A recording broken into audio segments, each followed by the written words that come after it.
engineers, our design engineer for this project.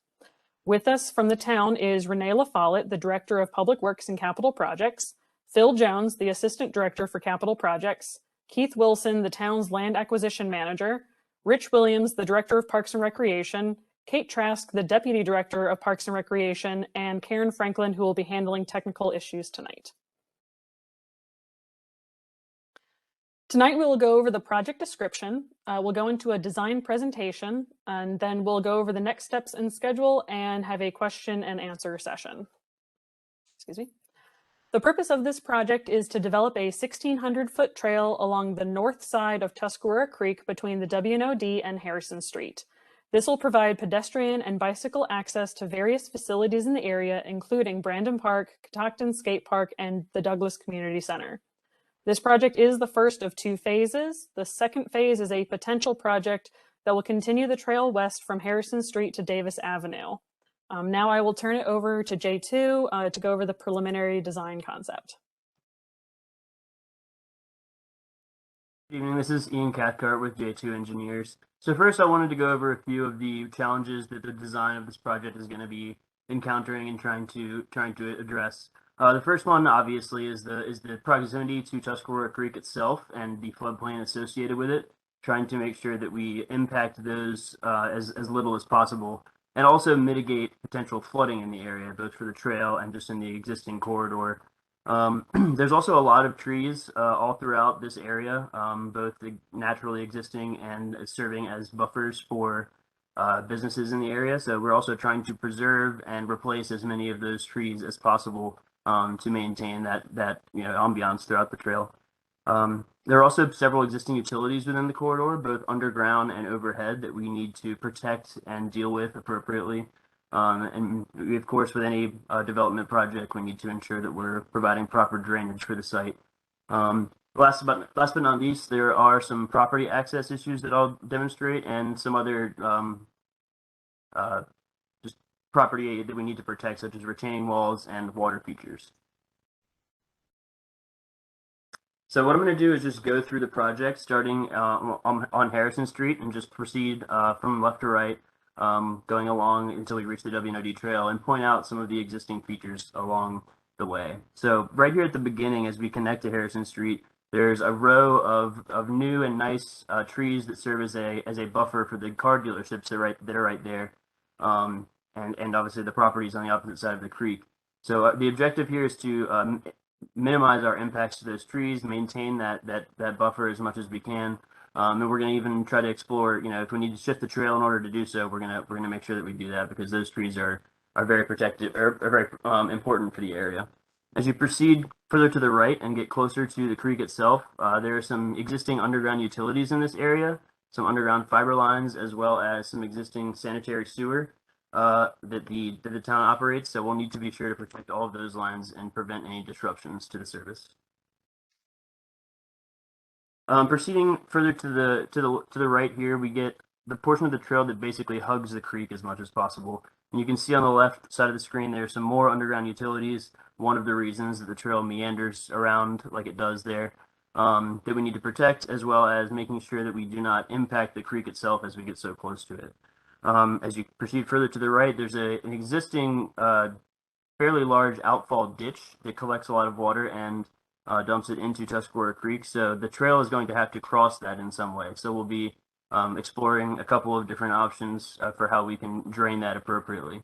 There's also, just past that, an existing sanitary sewer maintenance access road that the town uses to maintain that existing sanitary sewer facility that I mentioned before. So we'll be providing a connection there so that those vehicles and those maintenance crews can also use that portion of the trail to access their facilities.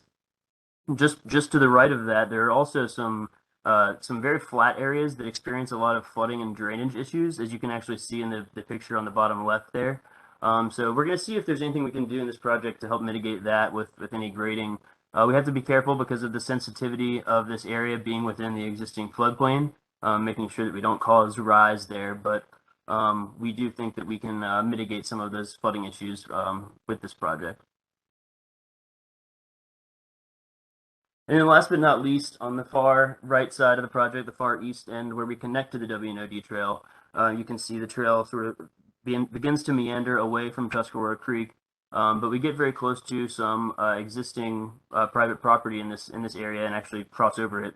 But we'll be trying to protect the existing water tanks that are right there that are highlighted. Those are in use by the car wash station that's right there. So we want to be sure to protect both those tanks as well as the small access road that is adjacent to it. And then as we move beyond that, we have to make up about a 10-foot elevation difference between where those water tanks sit and the elevation of the trail that we're connecting to. So the trail gets fairly steep, and we experience some grading and elevation challenges that also obviously become a challenge with collecting the drainage appropriately as well. So as we connect to the trail, you see how the W&OD trail, you see how our trail sort of meanders and does a double back there at the very end. One of the reasons for that is to avoid an existing overhead utility pole that's in the vicinity. Obviously, the trail is also going to be coming close to the overhead power lines that run there. So we'll be doing a deep dive and coordinating with the utility companies to avoid impacts where we can and mitigate them where they're unavoidable.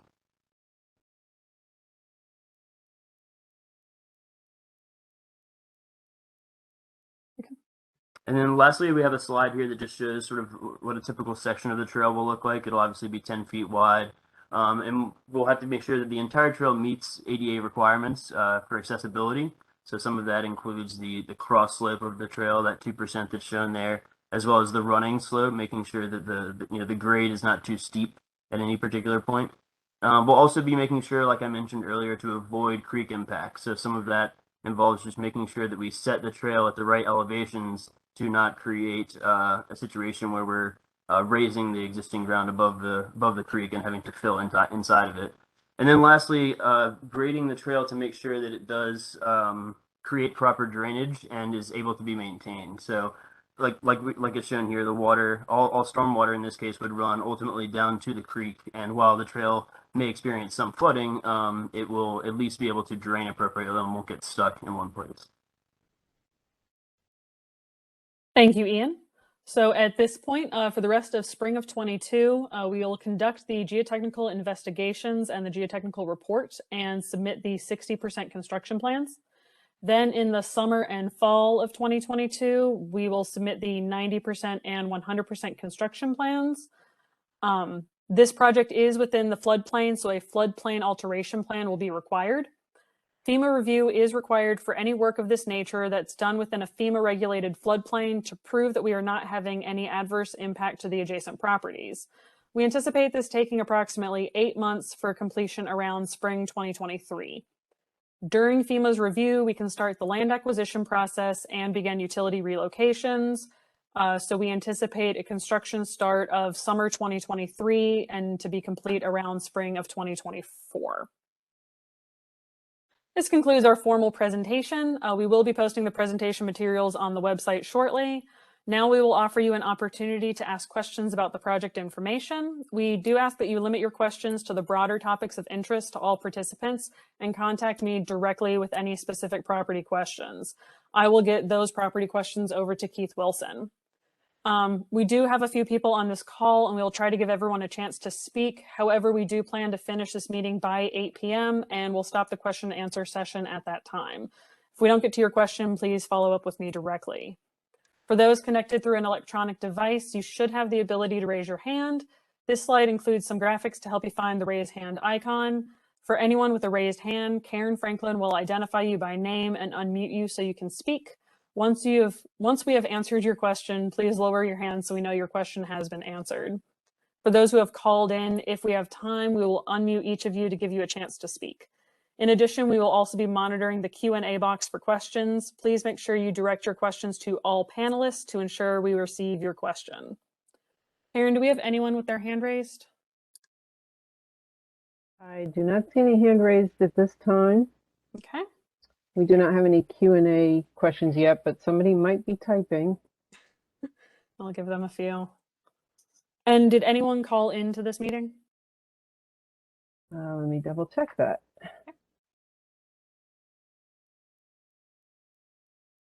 I can't tell.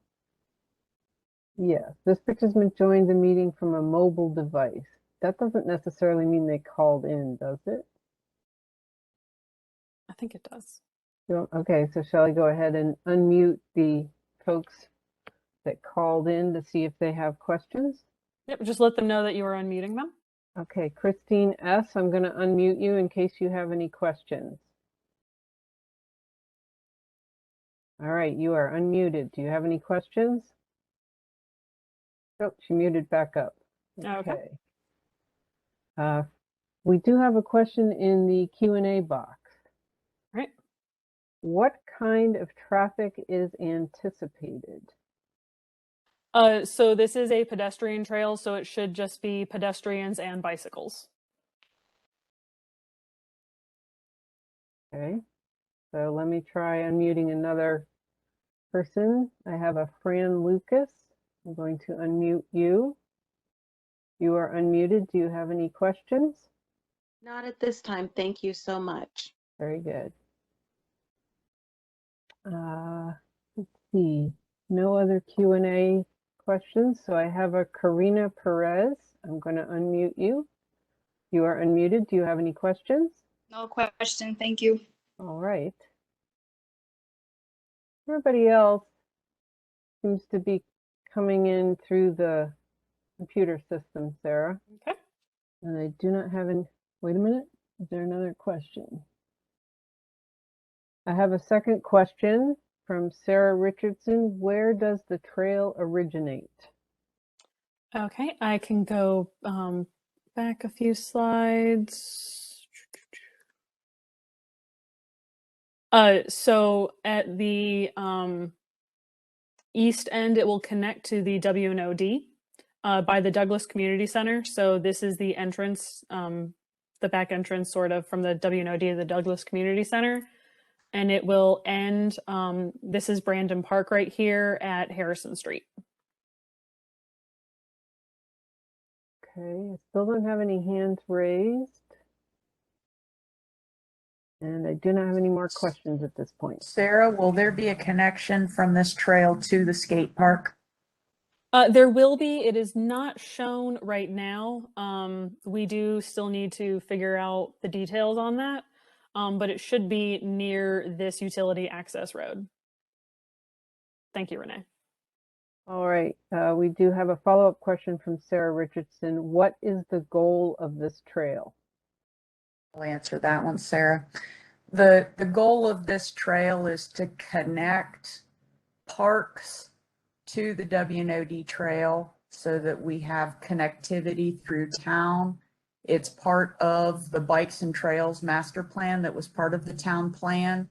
So this will connect Brandon Park, the skate park, the WNOD trail, all the way to the Douglas Community Center. That was an overarching theme in the town plan, and it is part of the Legacy Leesburg town plan that was just passed by council to connect as many of the trails and parks together as we can. And Renee, I'll also jump in on this. This is Rich Williams, Director of Parks and Recreation. This trail will also provide a safe access for folks that are coming in to utilize the skate park or Brandon Park by utilizing the WNOD so that they do not have to travel along the sidewalk of the busy Catoctin Street or Catoctin Circle roadway.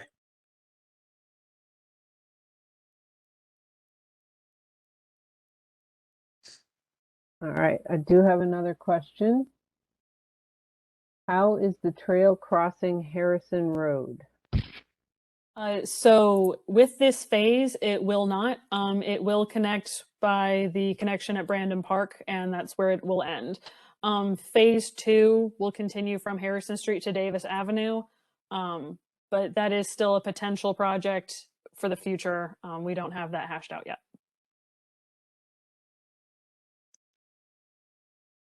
Let me see. I still don't have anybody. Let me double check. I don't have anybody with their hands raised. And I do not have any additional questions. Okay, I'll go back to the slide with my contact info on it for now.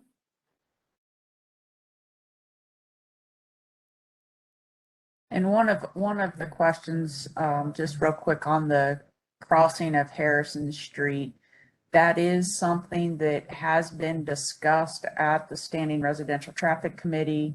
And one thing that we're not specifically looking at with this project right now, but will be a component when phase 2 is added into the capital program.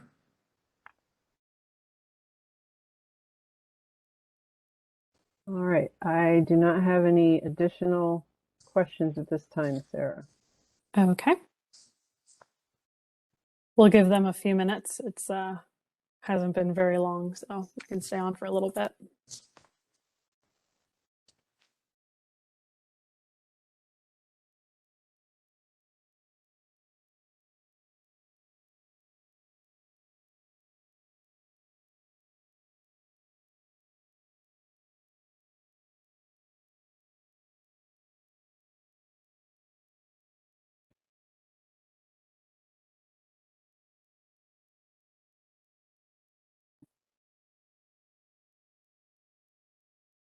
Okay, I got another question. Okay. Will there be trash cans on the trail? At this point, there are no plans for trash cans.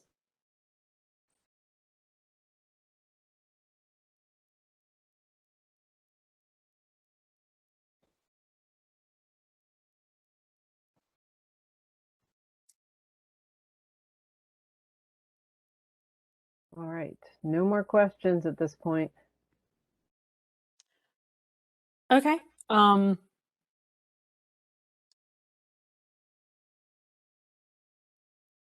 think we've given a good amount of time. Yep, I think So, so. So I'm going great. to stop So, the recording. Yes, thank you. So that concludes the neighborhood meeting for Tuscarora Creek Trail Phase 1. Thank you very much for your participation.